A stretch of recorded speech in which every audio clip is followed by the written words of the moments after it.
Àwọn ọmọ ẹgbẹ́ òkùnkùn kọjú ìjà síra wọn. Èèyàn mẹ́rin ló gbẹ́mìí mì.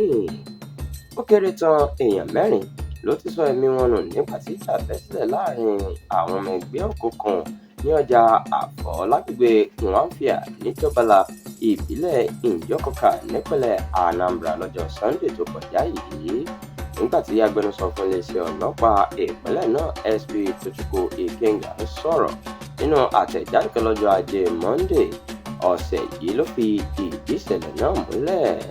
Ó ní ìṣẹ̀lẹ̀ ọ̀hún sẹ́yìn bí àwọn ọmọ ẹgbẹ́ òkùnkùn ṣe fìjà pẹ́ta láàrin ara wọn. Ikenga jẹ́ kó di mímọ̀ pé ṣe ni àwọn ọmọ ẹgbẹ́ tí wọ́n wa ọkọ̀ dúdú Lexus ya wọ ọjà Àfọ̀ tí wọ́n sì bẹ̀rẹ̀ sí ní yin ìbọn sókè lálaalá.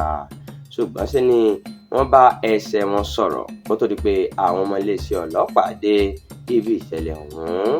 Ó ní lóòótọ́ ni àwọn tó ṣiṣẹ́ ibi sá lọ ṣùgbọ́n ìwádìí ti bẹ̀rẹ̀ ní kíkan láti lè rí wípé àwọn fi páńpẹ́ òfin gbé wọn níbikíbi tí wọ́n bá wọlé sí.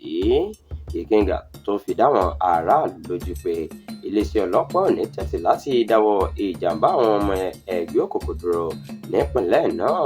Ó fi kún ọ̀rọ̀ rẹ̀ pé àwọn yóò máa jẹ́ kí àwọn èèyàn mọ ibi tí nǹkan bá dé dúró.